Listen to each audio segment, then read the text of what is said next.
Hello, this is Hamlet, and I am revisiting the Everbloom to talk about some of the changes that appeared in this zone in patch 6.1.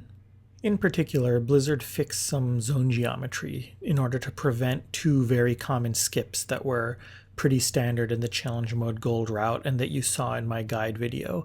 Here I'm going to show some basic modifications to the route in order to account for those. If you recall, in the guide video, we pulled all of the mobs I just ran by, these two patrolling berserkers, and then three mobs from the beginning of the left hallway, these two naturalists and a tender. After doing one big pull with all 9 mobs in it, we came here and ran up this steep-looking hill. It worked in beta and in patch 6.0, but as you can see, you can no longer run up this hill in patch 6.1.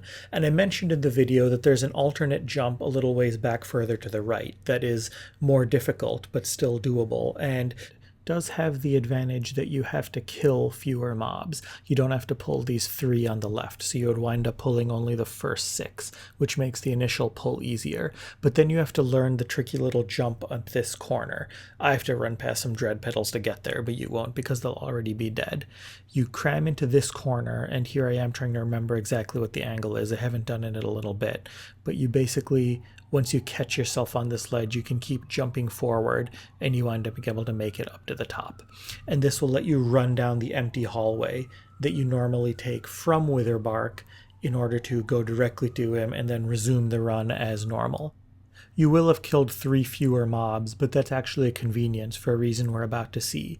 Now at this point in the video, we ran up this hill right here on the left, but they changed the geometry to make that a high wall. So now you have to jump back down as expected and start down the normal hallway towards protectors. But as I mentioned in the video, there's an alternate route if you can't do that jump, which is the case for everybody now. You have to go through this first hut on the left.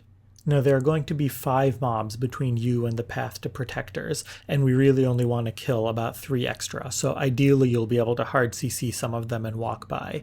As this patrol moves out of the way, we're going to walk by this first Twisted Abomination standing by itself, the naturalist that's outside the hut channeling into the hut. If you can avoid pulling those mobs, that would be ideal. And then inside the hut there are 3.